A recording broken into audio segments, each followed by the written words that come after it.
Hey guys, subscribe for daily content. And if you're shopping for gear, make sure you check out the description for the newest items at some of the very best online retailers. There's also links for some of the items that I personally recommend. Thanks! What's going on, YouTube? Metal Complex here, and today I've got a short little knife review / knife overview to share with you guys.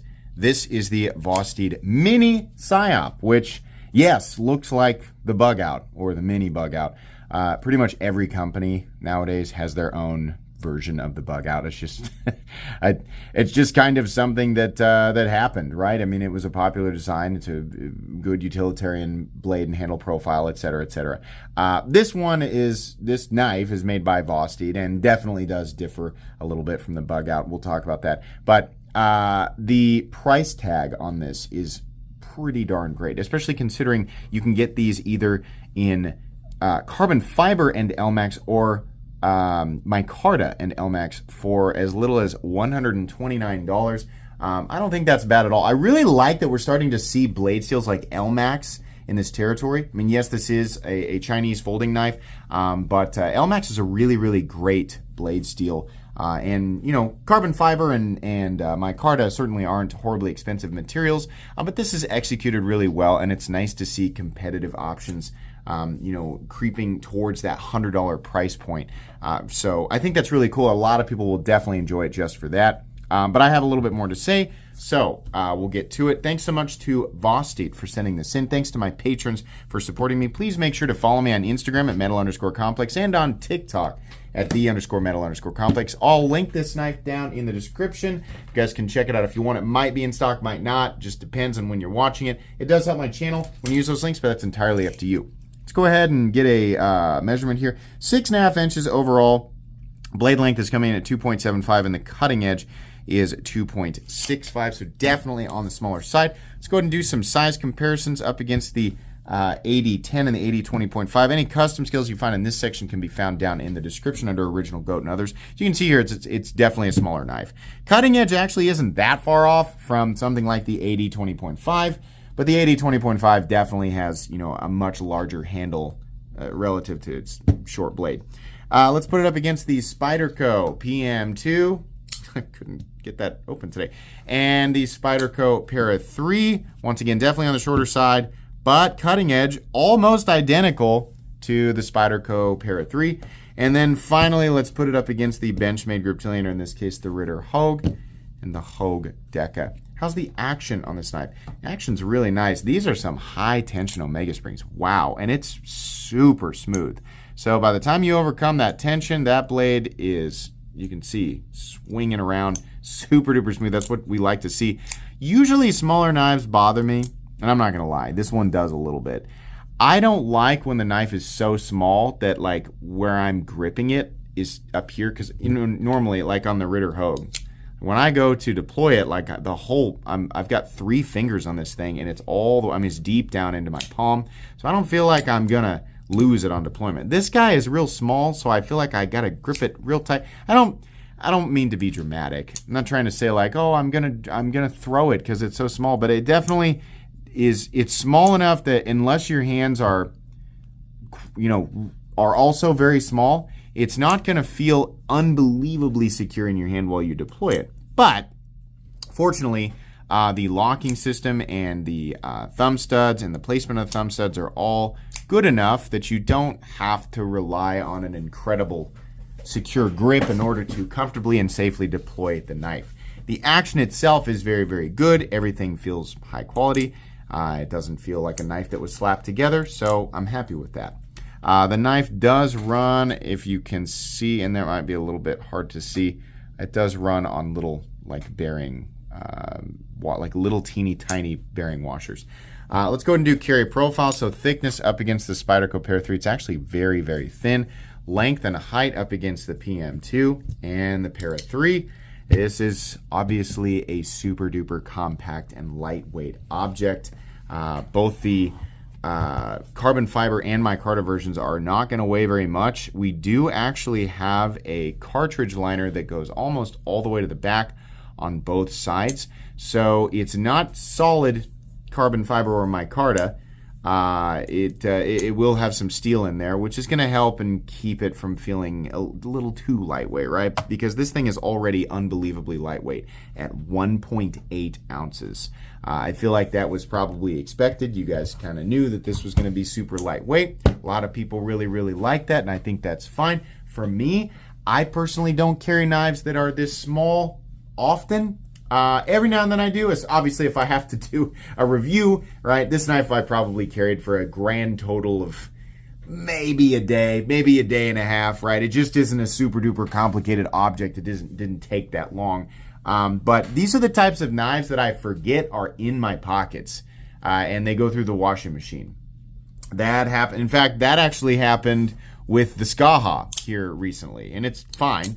But it's so lightweight that happens, sometimes there with knives like that. But knives like this, yeah, you got to watch out for it. So unless you're just incredibly used to carrying super small, lightweight knives, and you know to check your pockets every single day, transitioning from a larger knife to a smaller knife, a lot of people think that that's all sunshine and rainbows, but it definitely can create a problem. For me, it's just forgetting that the thing is there. So just keep that in mind. Let's go ahead and do a hardware check. I'm going to get out my tools as per usual. My tools are very inexpensive and very recommendable. You can find them right down in the section of my description that talks about the tools I use on this channel. I'm almost certain that pivot's going to be a T8, and it is.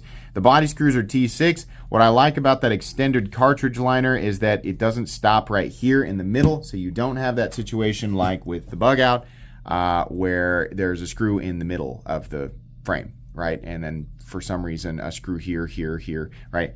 You only have two body screws, right?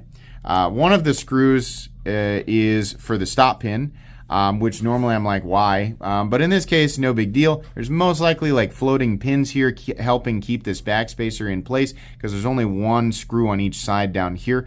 And while it's all T6, it should be pretty simple to take apart and it's pretty minimal hardware.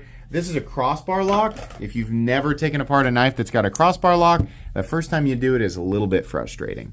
But it's definitely possible, so just make sure you really want to do it before you do it. But it's nothing that should be impossible. The average person can figure it out. It's just a little bit frustrating the first time around. Let's go ahead and measure the blade stock thickness. Blade stock thickness on this guy, almost certainly going to be ridiculously thin. And it is 90 thousandths, so very, very thin as you would expect. Okay, meat and potatoes time. This is a super straightforward. We have seen this knife profile a million times before, and you can see here, well, yeah, it's like the same idea as the bug out. There's obviously different things here. And the reason, a lot of people say, like, don't you hate like copies and clones? Like, how can you say this is okay? I'll tell you exactly why. It's because the bug out did not invent this handle profile, and they certainly did not invent the drop point blade. So combining those two things does not mean that Benchmade has come up with this incredibly unique thing that nobody can copy, or it's like a crime against the knife community. No, that is a ridiculous thought. I know you guys get tired of hearing me mock these people who say stuff like this, and I'm sure you're questioning, do these people even exist, or are you just coming up with a reason to do this for every single knife review? They absolutely do. There are people who will die defending the originality of the bug out design, which I find hilarious. I think that is comedy beyond comedy. Wake up. It is a simple blade and a simple handle profile. The reason people like it is because it works. Lightweight, compact, easy to carry, easy to hang on to, easy to deploy, right? The combination of the crossbar lock, which by the way, there's no longer a patent on, so that's fine. They don't own the idea of putting a thumb stud on a drop point blade and combining it with a crossbar lock. So it's really just a bunch of elements that are common, right? Yeah, it does work, right? The nice thing about this is that it costs substantially less than, I guess is more appropriate to compare it with a mini bug out. Costs substantially less. It's an LMAX blade. Mini bug out standard blade is S30V, which is actually a really great blade still too. A lot of people just consider it to be no longer the spicy blade steel, right? It's no longer fancy and cool. And you also get carbon fiber scales or micarta scales over injectionable plastic scales, which in the case of the bug out are exceptionally cheap feeling because they're hollow. Yeah, you still get you get all the same stuff, the same idea, the lightweight compactness of it, but with LMAX and carbon fiber for less money. And the reason is because this is made in China. Benchmade, I'm not to specifically compare. They definitely, their knives are definitely overpriced, but the main reason that this is less expensive is because it's made in China. I think they probably could have even charged less for this, and I wish that they would have. But the rest of this knife is exactly the way that you'd think. We've got a satin finished blade, right? Nice drop point blade, designer logo right there. It says Elmax on this side. It says Vosteed. That's fine. They kept it all nice and small. Their satin finish looks fine. I always prefer tumbled finish, but no big deal. Their carbon fiber looks good, and it is contoured, which is a big deal. I like that. It's nice, not cheap looking carbon fiber. I love the blue. Blue with carbon fiber. A lot of people just really like that. I think this nice electric blue looks really, really good.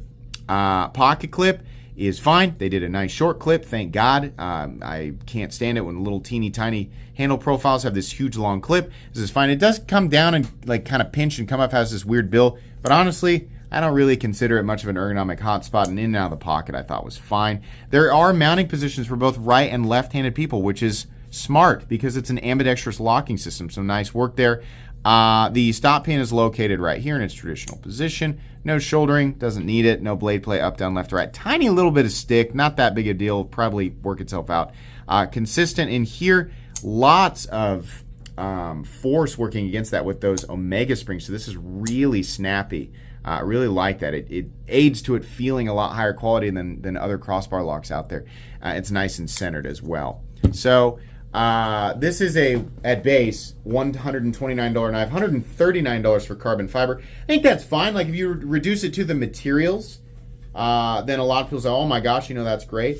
I think Vosteed probably could have gotten this a little bit lower, especially like $129 for the little tiny micarta ones. Like on one hand, yeah, it's nice you can get those materials, but also, and a lot of times I say just because it's a smaller knife doesn't mean that it should be cheap. In this case, this is not very much of any material, and it's made in China, and Vosteed is, they're known for having pretty good pricing. I think, honestly, they probably could have got this pretty close to $100, but you probably could have gone $100, for the micarta one and $110 for this, Elmax one here, but still, right?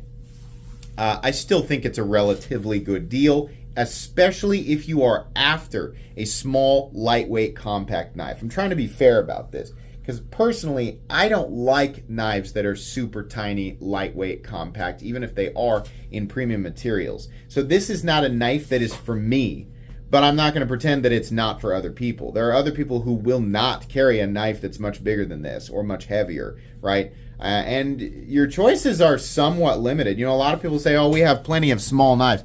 Yeah, we do. But for people wanting to carry a smaller knife that is lightweight and compact, that's kind of bug-out-esque, that has the premium materials, that doesn't go over a certain price point, you get real specific in there, and you can kind of understand why Vosteed did this. This is the smaller version of the Psyop knife, right? Which is a totally different knife.